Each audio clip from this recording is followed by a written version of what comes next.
Moscú se prepara para un posible asalto. En el centro de la capital se han desplegado francotiradores, vehículos blindados y puntos de control, mientras todas las unidades permanecen en total estado de alerta. Vladimir Putin reconoció el fracaso de la defensa antiaérea, lo que llevó a la destitución de un general clave y a una misteriosa muerte. ¿Qué más sucedió? Te lo contamos. La retirada o traslado de tropas pondrá a miles de soldados de los Estados Unidos de América aún más cerca de la frontera rusa, según anunció el Ministerio de Defensa. El Kremlin está perdiendo aliados. Un cercano amigo de Vladimir Putin sorpresivamente apoyó a Ucrania y diplomáticos rusos han sido expulsados de otro país europeo.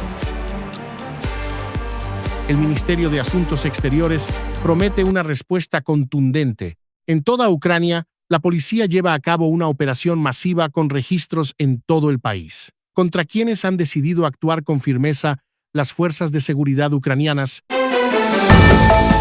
Rusia anunció un alto el fuego, pero solo para los días 8 y 9 de mayo, y de inmediato advirtió que, si Ucrania ataca, responderá con un bombardeo masivo en el centro de Kiev. Tanto residentes como diplomáticos ya están recibiendo recomendaciones directas para abandonar la zona. La respuesta desde Kiev no se hizo esperar. Volodymyr Zelensky declaró que Ucrania implementará un periodo de silencio incluso antes de la fecha anunciada, desde la medianoche del 6 de mayo. Zelensky subrayó que Ucrania actuará de forma reflejada a partir de ese momento, haciendo hincapié en que la vida humana es más importante que cualquier celebración. Tras el anuncio de Zelensky, varias regiones de Rusia emitieron alertas de ataques con misiles. Ya se reportan los primeros impactos en la República de Chuvassia. El conflicto se reactivó en Oriente Medio, donde vuelven a escucharse disparos. Ha comenzado una operación para liberar barcos civiles en el Golfo Pérsico. Según datos de Axio, las fuerzas de los Estados Unidos de América recibieron autorización para atacar embarcaciones y lanzaderas iraníes, pero el primer disparo lo realizó precisamente el régimen iraní. La Guardia Revolucionaria Islámica aseguró que un buque estadounidense fue alcanzado por sus misiles, pero el Comando Central estadounidense lo negó. Posteriormente, Reuters informó que supuestamente Irán realizó un disparo de advertencia contra un barco estadounidense. Por su parte, el Comando Central de las Fuerzas Armadas de los Estados Unidos de América comunicó su primer éxito. 2 embarcaciones comerciales bajo bandera estadounidense cruzaron con éxito el Estrecho de Hormuz y pudieron continuar su ruta sin problemas. Una declaración aún más tajante vino de uno de los aliados más cercanos a Donald Trump, el secretario del Tesoro Scott Bessent, quien afirmó que Irán no controla el estrecho y subrayó que los Estados Unidos de América lo controlan plenamente, bloqueando barcos que entran y salen de puertos iraníes. La República Islámica, sin embargo, muestra otra versión. La televisión estatal informa de éxitos militares. La Marina iraní afirmó haber impedido rápida y decididamente el ingreso de destructores enemigos sionistas estadounidenses en el Estrecho de Hormuz. Mientras tanto, en Dubái se declaró alerta de ataque con misiles por primera vez desde que comenzó la tregua. El Ministerio de Defensa de los Emiratos Árabes Unidos anunció la exitosa intercepción de 3 misiles iraníes. Un cuarto habría caído al mar. Las autoridades del Emirato de Fujairah reconocieron un incendio en una planta petrolera provocado por el impacto de un dron iraní. Además, la Guardia Revolucionaria atacó en el Estrecho de Hormuz un barco relacionado con Corea del Sur. Moscú se prepara para el desfile, pero la situación parece más un despliegue defensivo ante un posible asalto. En el centro de la capital rusa se han desplegado soldados armados con ametralladoras y se han instalado puestos de control. En las entradas a la ciudad hay puntos de verificación. Cerca del Kremlin, vehículos blindados con armas de gran calibre refuerzan la seguridad. Francotiradores y soldados con ametralladoras fueron vistos en torres y edificios cercanos. La Plaza Roja ya está cerrada al público. El motivo oficial es la amenaza de ataques con drones. Recientemente, uno de estos aparatos impactó contra un edificio a solo 6 kilómetros del Kremlin. Vladimir Zelensky declaró abiertamente que drones ucranianos podrían aparecer durante el desfile del 9 de mayo en Moscú. Durante casi 20 años, este evento fue una de las principales cartas de presentación del régimen de Vladimir Putin y uno de los pilares de su gobierno. Ahora, sin embargo, las autoridades del país agresor han tenido que reconocer su incapacidad para garantizar la seguridad y han alterado significativamente el formato del desfile. La ceremonia durará apenas 40 minutos y no contará con la participación de la aviación ni de equipamiento pesado.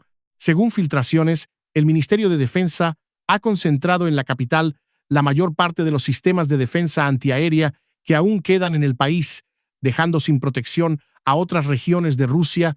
Aún así, Putin apuesta por el respaldo de invitados internacionales, con la confirmación de llegada de Alexander Lukashenko y Kassym-Jomart Tokayev. ¿Un antiguo aliado de Moscú está cambiando de posición? Robert Fico se reunió con Vladimir, pero no con Putin, sino con Zelensky. La conversación entre los líderes tuvo lugar durante una importante cumbre en Armenia. El resultado del encuentro fue compartido por el presidente de Ucrania. Uno de los temas abordados fue la cuestión del ingreso de Ucrania a la Unión Europea. Es relevante que Eslovaquia apoye la adhesión de Ucrania a la Unión Europea y esté dispuesta a colaborar en ese camino. Según Zelensky, otra consecuencia de este diálogo fue el acuerdo para realizar visitas recíprocas, lo que significa que Fico, por primera vez, visitará el país que ha sido víctima de agresión. Recientemente, el primer ministro de Eslovaquia también mostró interés en visitar Moscú. Todo esto resulta bastante llamativo. ¿Será que Fico ha cambiado silenciosamente su postura durante la cumbre? Sarmat es considerada un arma extremadamente poderosa. Debido a sus características, ningún sistema, ni siquiera los más avanzados, sería un obstáculo para ella. Sin embargo, en lugar de un lanzamiento exitoso, hubo un aterrizaje forzado. El misil, que Vladimir Putin lleva años intentando utilizar para intimidar al mundo, sigue siendo solo un proyecto. Mientras tanto, el principal responsable de su desarrollo terminó tras las rejas. En Krasnoyarsk, las autoridades detuvieron al director de Krasmash, Alexander Gavrilov. Según filtraciones, fue puesto bajo custodia por un caso de malversación de fondos. Esta empresa debía fabricar en serie los misiles intercontinentales Sarmat, pero en la práctica, este armamento solo funciona en los discursos del líder del Kremlin. De las 7 pruebas conocidas, solo una fue exitosa. Los misiles aún no han sido desplegados en alerta operacional, aunque Putin lo prometió desde el año 2018.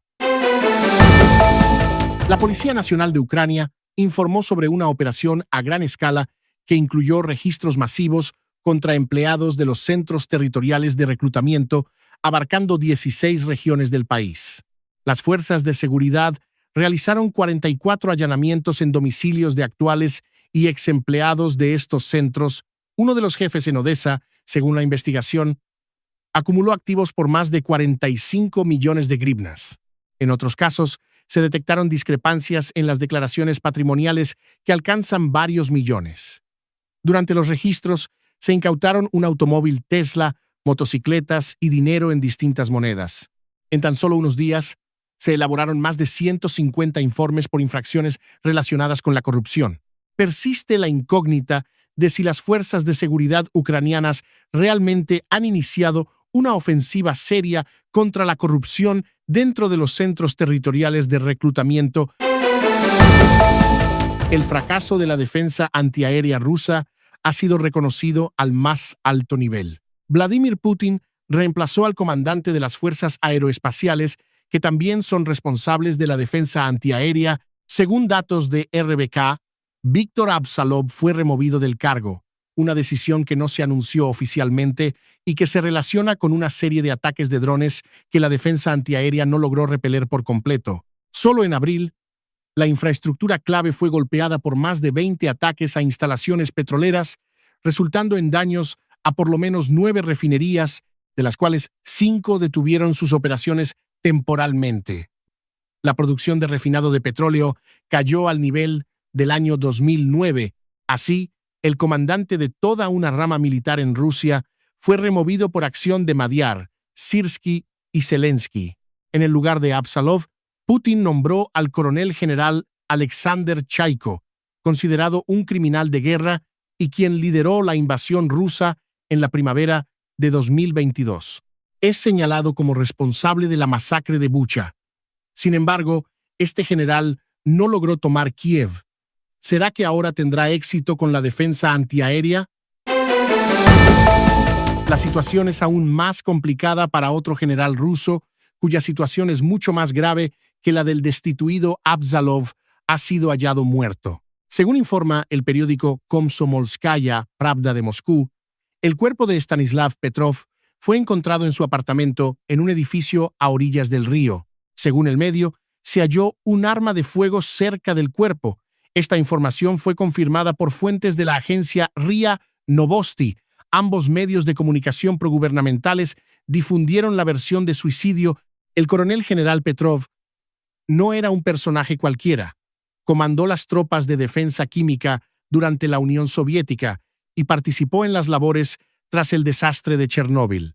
En la década de los 90, lideró fuerzas similares en el ejército ruso. Posteriormente, trabajó en un centro de investigación militar que actualmente está bajo sanciones de Occidente por su implicación en el desarrollo y uso de armas químicas en Ucrania. Una fuente de la agencia TASS afirmó que el general padecía una enfermedad grave y su muerte podría estar relacionada con esa condición de salud. Sin embargo, no se descartan otros posibles factores. Donald Trump quiere retirar las tropas de los Estados Unidos de América de Alemania, pero en el Kremlin todavía es pronto para celebrar. Las fuerzas militares estadounidenses podrían ser trasladadas más cerca de las fronteras de Rusia. El viceministro de Defensa de Polonia, Paweł Zalewski, declaró en RMF 24 que Varsovia está negociando con el Pentágono un aumento de la presencia militar de los Estados Unidos de América en territorio polaco. Según él, las negociaciones podrían incluir precisamente las unidades que se planea retirar de Alemania. Sin embargo, Zalewski evitó confirmar o negar esta información de manera directa. El asunto también está siendo debatido a nivel presidencial en Polonia. Karol Nawrocki, quien mantiene un enfrentamiento con el gobierno, tiene buena relación con Donald Trump. Según su oficina, los presidentes hablaron por teléfono sobre la presencia de tropas estadounidenses en Europa. Hay nuevos detalles sobre el ataque al puente de Crimea.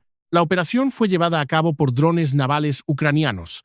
El símbolo de la anexión sobrevivió, pero a un costo elevado. Como resultado del ataque, no solo fue alcanzada una embarcación del Servicio Federal de Seguridad de Rusia, sino también toda su tripulación.